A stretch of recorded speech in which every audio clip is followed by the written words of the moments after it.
করতালির মধ্য দিয়ে মঞ্চে মিস দীপা একবার জোরদার করতালি সবাই মিলে প্লিজ সবাই বসে যাবেন প্লিজ বসে যাবেন প্লিজ সবাইকে নবজ্যোতি সঙ্গের পক্ষ থেকে সরিবদ্ধভাবে অনুরোধ করছি প্লিজ সবাই বসে যান প্লিজ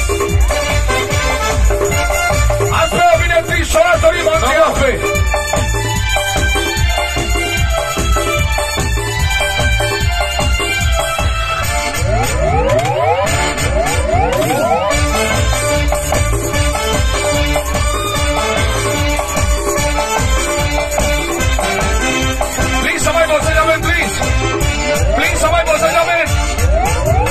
বসে যান মায়েদের বলবো বসে যাবেন প্লিজ অভিনেত্রী সরাসরি অভিনেত্রী স্টার জলপাই নাম্বার 1 সিরিয়াল অনুরাগের সমাজ সিরিয়াল খ্যাত গ্ল্যামার কুইন ব্যস্ততম অভিনেত্রী মঞ্চে আসছে আমাদের সবার নয়নের নয়নমণি দীপা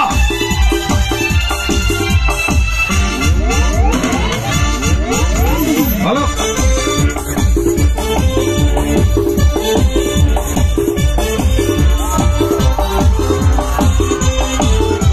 সবাই বসে যান প্লিজ মঞ্চে জনপ্রিয় Glamour queen very sweet very cute actor আমাদের সবার প্রিয় মঞ্চে মিস দীপা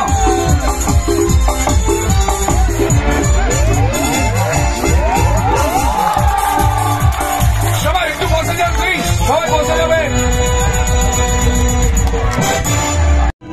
দিদি বল তুলে দে ও মাঝে তুই হেলা করিস না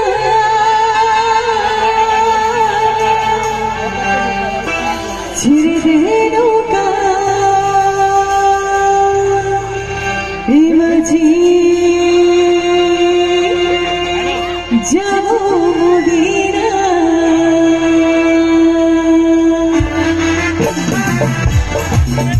সবাই একসাথে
বেঁধে নিয়ে যেতে এসেছি বলো শ্বশুর বাড়ি শ্বশুর বাড়ি বলো শ্বশুর বাড়ি শ্বশুর বাড়ি এবারে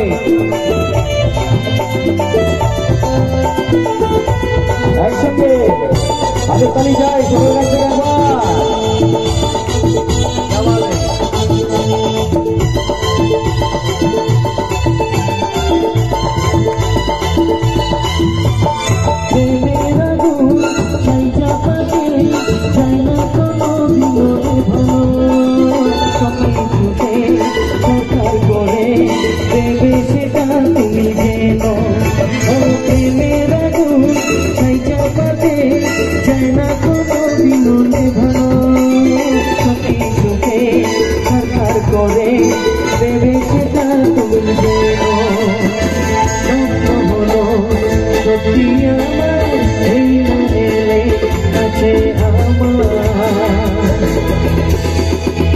মশাই মন্ত্র পড়া শুরু করে দাও তাড়াতাড়ি পরকে নিয়ে পিড়িতে বসাও আরে পুরুষ মশাই মন্ত্র পড়া শুরু করে দাও তাড়াতাড়ি পরকে নিয়ে পিড়িতে বসাও তোমায় তুলে নিয়ে যাবো যখন ভালোবেসেছি চাঁদ পাখি বেঁধে নিয়ে যেতে এসেছি তোমায় তুলে নিয়ে যাবো যখন ভালোবেসেছি চাঁদ পাখি বেঁধে নিয়ে যেতে এসেছি তোমায় তুলে নিয়ে যাবো যখন ভালোবেসেছি চাঁদ পাখি বেঁধে নিয়ে যেতে এসেছি তোমায় তুলে নিয়ে যাবো যখন ভালোবেসেছি চাঁদ পাখি বেঁধে নিয়ে যেতে এসেছি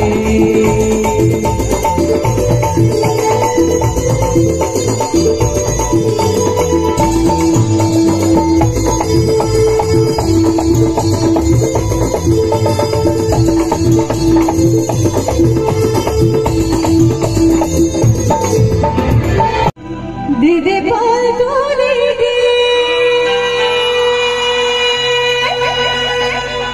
ও মাঝি তুই হেলা করিস না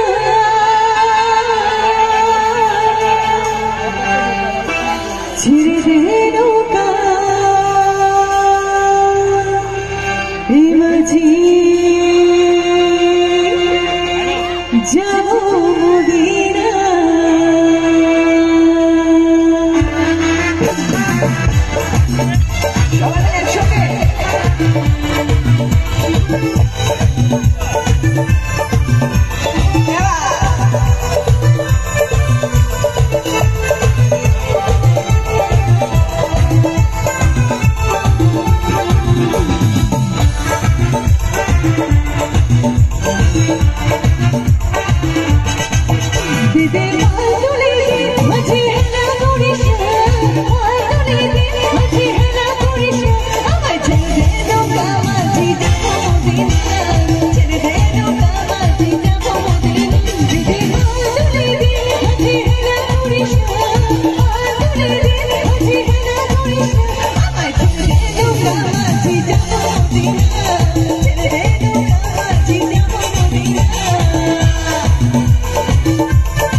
আপনি আমার থেকে বারবার দূরে চলে গেছেন।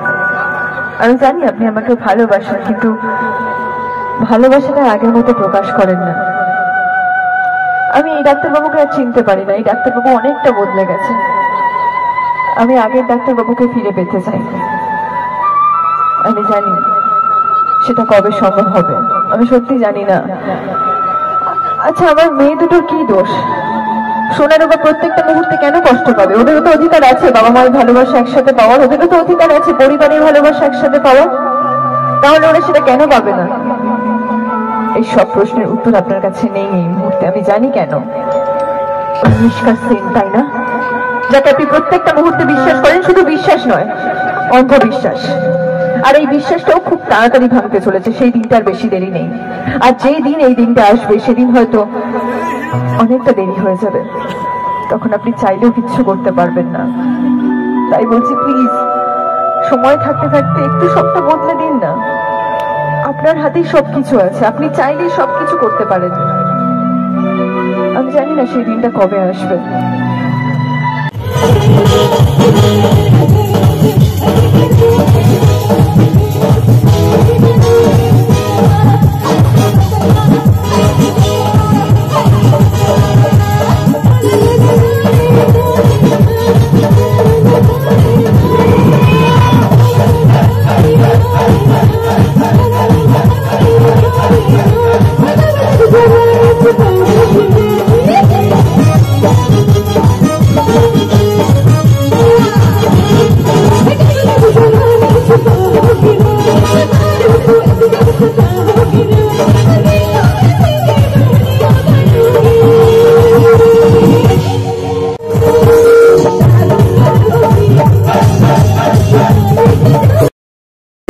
আবার তুমি দীপাকে অপমান করো। তোমরা যদি সবসময় মেয়েটাকে চোখের জল ফেলতে দেখতে চাও তাহলে আসো, আর কি বলবো বলো।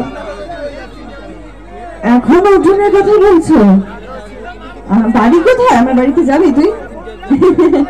আমার বাড়ি দক্ষিণ 24 পরগনায় রায়দিঘিতে আমার জন্ম। ওখান থেকে এখন আমি শিফট করেছি কলকাতায়, যেহেতু আমার কাজ এখন কলকাতায় চলছে। তো পার্মানেন্টলি শিফট করে গেছি, কারণ এরপরে তো ব্যাক টু ব্যাক কাজ করতে হবে। এটা তো আমার ফার্স্ট এবং লাস্ট কাজ নয়। তোমাদের আশীর্বাদে সবে কাজ শুরু করেছি। জার্নিটা এখন শুরু, স্ট্রাগলটা এখন শুরু। এইভাবে চলতেই থাকবে তোমাদের আশীর্বাদে। আর কারো কোনো প্রশ্ন আছে? মেয়ে দুটো কোথায়? মেয়ে দুটো ওদের বাড়িতে আছে এখন। সত্যি কথা বলতে সোনারূপা এখন আমার নিজের মেয়ের মতোই হয়ে গেছে। কারণ ওরা যখন সেটে আসে না, যেদিন ওদের ছুটি থাকে সেদিনকে খুব মিস করি ওদের। আর ওরা এত দুষ্টু তোমরা দেখে শুনে বুঝতেই পারো অন স্ক্রিনে, আর অফ স্ক্রিনে তার মানে ডাবল। যখন ক্যামেরা রোল অ্যাকশন বলার পর যখন কাট বলে, তারপরে ওদের দুষ্টুমি শুরু হয়। যখন খুব কান্নাকাটির সিন থাকে, অদ্ভুত ভাবে ওরা কান্নাকাটি করে। ক্যামেরার পিছন থেকে ওদের মারা এমন বকা দেয় বা এমন কোনো কথা বলে, ওরা চলে যাচ্ছি। রূপাকে বলে, রূপার আসল নাম সৃষ্টি আর সোনার আসল নাম মিশিতা রায়চৌধুরী। তো যখন মিশিতা রায়চৌধুরী কান্না থাকে, মিশিতাকে বলে যে ঠিক আছে চলো আমরা চলে যাচ্ছি, ওর মা পিছনে থাকে ব্যাকআপ দ্য ক্যামেরায়। তখন ওর মা বলে যে বাবাকে ডেকে আনবো বা মা চলে যাচ্ছে, এরকম যদি একবার বলে দেয়, কান্না শুরু, তারপরে রোল অ্যাকশন বলে ওর সংলাপ শুরু হয়ে যায়। এইভাবে ওদের কাজ হয়। তো খুব সুইট লাগে ওই মোমেন্টস গুলো। আর যখন আমি জানি না, দেখো যেটা শুরু হয় সেটা তো শেষ হয়ই। তো ওদের কবে ওদের ট্র্যাক শেষ হবে বা আমাদের কবে মানে আমাদের সিরিয়ালটা কবে শেষ হবে জানি না, বাট যেদিনকে শেষ হবে এই 2 বছরের জার্নিটা কিন্তু খুব কম দিনের নয়। তো এক একটা বছর, এক একটা দিন, এক একটা মিনিট আমার কাছে অনেকটা ইম্পর্টেন্ট। প্রত্যেকটা ক্যারেক্টার এই অনুরাগের ছোঁয়ার সিরিয়ালে আছে, বাট আমার মনে হয় যে এখনো অব্দি একটা দিনও যায়নি যেখানে আমি ছাড়া কোনো সিন হয়েছে। তো ওই জন্য আমার মেমোরিজটা অনেক বেশি। আমার ওই প্রত্যেকটা সেটের কোনায় কোনায় আমার অনেক স্মৃতি আছে। তো যেদিনকে শেষ হবে সেদিনকে কি হবে বা আমি কি পরিস্থিতিতে থাকবো আমি জানি না, বা তারপরেও প্রচুর মিস করবো। আর অবশ্যই আপনাদের ভালোবাসাটা খুবই মিস করবো। আবার নতুন কোনো জার্নি শুরু হবে, সেটা আলাদা বিষয়, কিন্তু অনুরাগের ছোঁয়ার সঙ্গে আমার প্রচুর ইমোশন জড়িয়ে আছে। এটা আমার কাছে অনেক বড় একটা ব্রেক, অনেক বড় একটা পাওয়া, যেটা আমার জীবনের ফার্স্ট লিড হিসেবে সিরিয়াল। তো সেখানে অনেক রেসপন্সিবিলিটি, অনেক রকম আমি দায়িত্ব নিয়েছি, সেই দায়িত্বটা পালন করে চলেছি এখনো স্টিল নাও। তো প্রচুর মানুষের কাছে এখন বকাও খাচ্ছি, অনেক মানুষের রাগ, অনেক মানুষের অভিমান জমে আছে। আমি সোশ্যাল মিডিয়ায় দেখি, এমনটা নয় যে ইগনোর করে যাই, চাইলেও সবটা ইগনোর করা যায় না। তো এখন যারা চাইছো সূর্যদীপার মিল হোক, সূর্যদীপার মিল কবে হবে, এরকম প্রচুর মানুষের কমেন্ট পাচ্ছি আমি। কিন্তু একটা কথাই বলবো, এখন ভগবান যা করে ভালোর জন্যই করে। যে মেয়েটা 2 বছর ধরে সারাক্ষণ চোখের জল ফেলে যাচ্ছে, সেই মেয়েটা এখন একটু সুখের মুখ দেখছে, তখনই সবাই বলছে যে কেন সূর্যদীপার মিল হচ্ছে না। এটা দেখো, এটা আমিও চাইতাম বা এখনো চাই, এমনটা নয় যে চাই না, কিন্তু পরিস্থিতি এমন একটা জায়গায় দাঁড় করিয়ে দিয়েছে যেটা সত্যি সম্ভব না। আর সম্ভব হলে হয়তো সেটা খুব খারাপ দিকে যাবে। বাচ্চা দুটো হয়তো ভালো থাকবে না, দীপা তো ভালো থাকবেই না যদি মিল হয়, তারপরে বাচ্চা দুটোরও কোনো সমস্যা হতে পারে, ফ্যামিলি ভালো থাকবে না। আর এখন দীপার পক্ষে মেনে নেওয়া জানাবেন না। এই শর্ত যদি রাজি হন তাহলে আমি যাব। শর্তে রাজি তো? বেশ, তো বলুন কার কি প্রশ্ন আছে? আমি নিজেই চলে আসলাম, আজকে স্কোপটা পেলাম বলে আসতে পারলাম। সূর্য কোথায়? আচ্ছা, তোমাদের কখনো মনে হয় না যে ছেলেটা একটা মেয়েকে এত অত্যাচার করে,